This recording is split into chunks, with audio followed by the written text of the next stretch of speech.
Hello, de retour Antoine et ses copains. Antoine aujourd'hui avec son copain Benjamin Durand. Bonjour. Pour un podcast discographie consacré à l'album paru en janvier 76 de David Bowie qui est Station to Station. Alléluia. Et ouais, un super album, c'est presque, enfin, c'est tellement difficile de donner son album préféré de David Bowie, mais c'est un de ses chefs-d'œuvre, Station to Station, Benjamin. Indéniablement.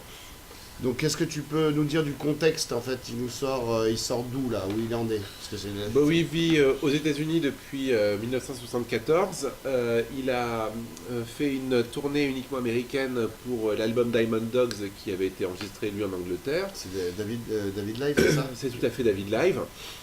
Ouais. Et il a complètement changé son groupe pour un groupe de musiciens américains dont il va tirer la base pour la musique qu'il va enregistrer jusqu'au début des années 80, notamment avec la fabuleuse section rythmique composée de Carlos Alomar à la guitare rythmique, Dennis Davis à la batterie et George Murray à la basse. D'accord, donc du coup, après Diamond Dogs, il y a quand même Young Americans. Il y a Young Americans qui est extrêmement important parce que c'est l'album qui lui permet d'enfin devenir populaire aux États-Unis avec le tube Fame, co-écrit avec John Lennon. Eh oui.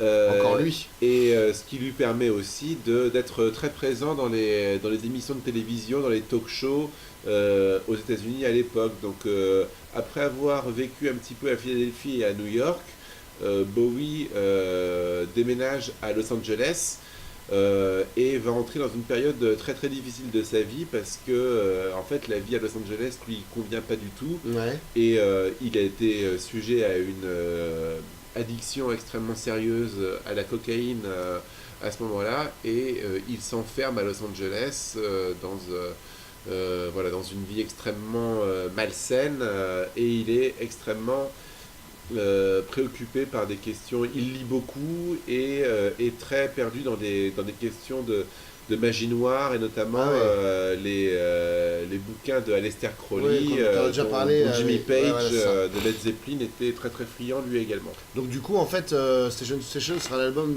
après Young American, c'est ça? Il n'y en a pas, voilà, je voulais être sûr. Du coup, ça s'est enregistré en 75, du coup, parce que l'album sort en janvier, donc j'imagine que c'est enregistré au Cherokee Studios avec un producteur qui s'appelle Harry Malin. D'accord. Donc Bowie reprend une bonne partie des musiciens qui avaient joué avec lui sur Young Americans, mais il se sépare de son pianiste Mike Garson pour recruter le pianiste de Bruce Springsteen et du E Street Band qui venait juste de rejoindre le E Street Band en fait à l'époque pour l'album Born to Run, et c'est le fameux pianiste Roy Bittan. D'accord. Et apparemment, l'enregistrement se fait en 10 jours, quoi. Enfin, ça s'est enregistré hyper vite. Et en 10 jours, il bosse carrément nuit et jour. Hein. Voilà, et Bowie a toujours dit un peu sur le ton de la blague qu'il était défoncé, qu'il a gardé aucun souvenir de l'enregistrement de ses disques ni de l'écriture des chansons. Ouais, donc ce qui est incroyable, c'est que ça débute donc sur la chanson titre Station to Station, qui est un espèce de... C'est difficile d'en parler parce que dure 10 minutes, mais c'est absolument incroyable. C'est la chanson qui dure 10 minutes, t'as l'impression qu'elle en dure 3 tellement que c'est intense et que ça passe par plusieurs étapes. C'est une espèce de mini opéra rock, enfin comment... En tout cas, je même pas le qualifier. En tout cas, une chanson en deux parties, mais qui en fait ouvre l'album tout en étant la chanson qui va indiquer la voie à suivre pour lui, parce que il le dit dans le refrain de la deuxième partie, the European train is coming, c'est-à-dire que c'est une chanson en fait où il exprime son désir de revenir en Europe. Et ce qu'il va faire après d'ailleurs. Ce qu'il va faire après.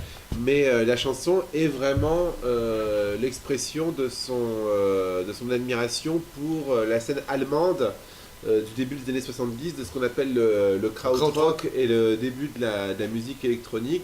Donc principalement incarné par les groupes Can, Neue et le premier grand groupe électronique Kraftwerk.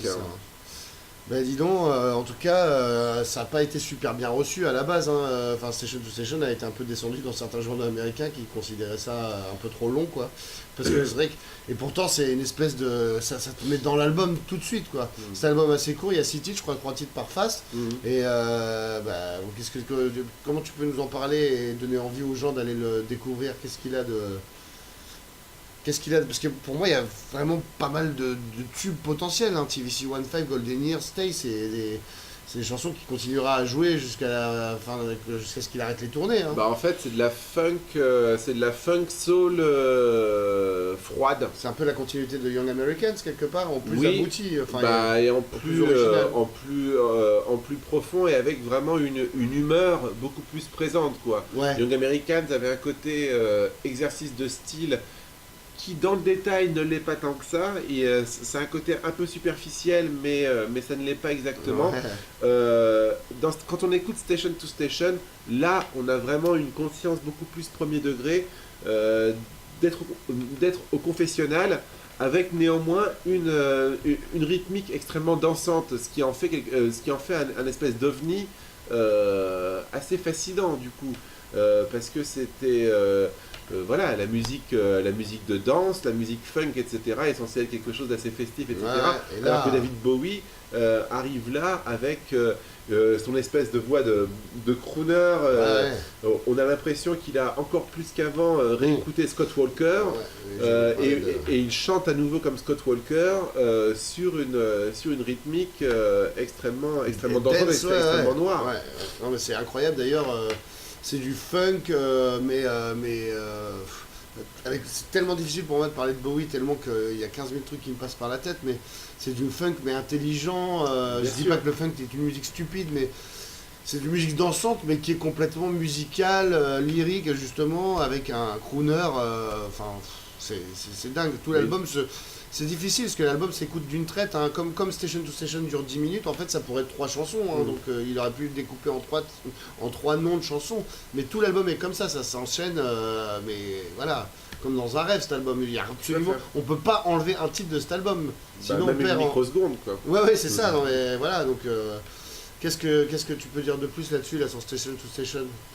Bah que déjà l'album va enchaîner sur une tournée extrêmement importante, parce que Bowie n'avait pas tourné sur Young Americans, et en fait à l'époque Bowie, en plus de ses problèmes de santé, on va dire... Citons le nom de la tournée cette fois, ce qu'on nous a repris l'autre jour. Isolar. Voilà, c'est ça, Isolar. Merci. Bowie va partir en tournée, mais pas pour des raisons innocentes. Parce que c'est l'époque où il parvient enfin à se libérer de l'emprise de son manager de l'époque glam, Tony DeFries, et en fait, pour la première fois, il va pouvoir reprendre ses affaires en main et partir sur une tournée où il va pouvoir gagner personnellement de l'argent. Aussi sur... ce qui n'était pas le cas sur la tournée Diamond Dogs. Non. Non. Et puis en plus, la tournée coûtait très cher à monter, parce que il y avait un gros budget pour la mise en scène. Pour la mise en scène. Là, au contraire, la mise en scène est extrêmement minimaliste, joue principalement sur les lumières, et la musique est mise vraiment en avant. D'ailleurs, il passe, pour la petite anecdote, au Pavillon de Paris, hein, ceux qui ont eu la chance de le voir, n'hésitez pas à nous envoyer des reviews, parce que...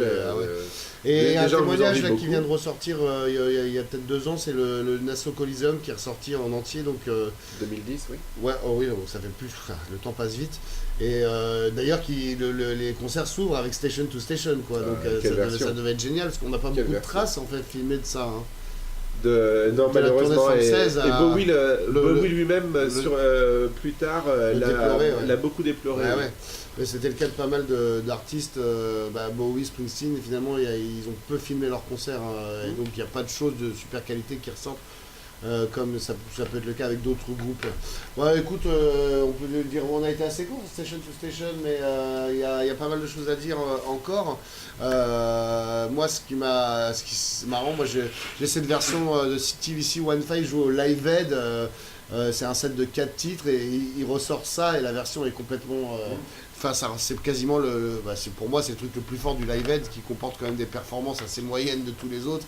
Mais et tous les titres ont été, je crois qu'il a même fait Station to Station en intégrale récemment, non? À Montreux, il y a pas. Non, ça c'est Low. C'est Low, oui. Mais il l'a fait en intégrale ou pas? Toutes les chansons ont été jouées. Toutes les chansons ont été jouées en live, ça c'est clair. Ah ouais, The Wind qui ouvre Glastonbury, il me semble. Hein. Tout à fait, Glastonbury. Et puis aussi le lendemain de Glastonbury, il enregistre un concert sorti officiellement, enregistré au BBC Radio Theatre.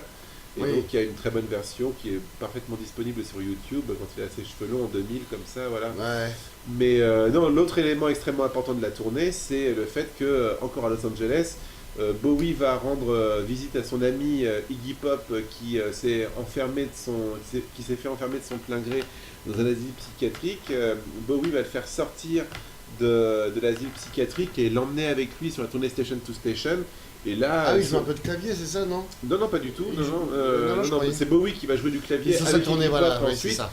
Mais non, là, Bowie emmène Iggy Pop avec lui en coulisses de la tournée Station to Station, et Iggy Pop raconte lui-même que avoir cette expérience de voir Bowie en tournée va lui faire apprendre l'art d'être un bosseur, en fait. Il avait été, lui, un espèce d'animal jusqu'à présent sur le plan du show business, etc., mais n'avait pas été beaucoup trop livré à lui-même et à ses propres pulsions pour comprendre les données du show business pour réussir à ça. Et il explique lui-même que vraiment il a appris énormément au contact de Bowie sur cette tournée, et il est bien entendu reconnaissant à Bowie de l'avoir sorti de la position dans laquelle il était, parce qu'ensuite Bowie le ramène avec lui en Europe dès la fin de la tournée Station to Station, et où ils vont travailler ensemble sur The Idiot, puis sur Low au château d'Hérouville.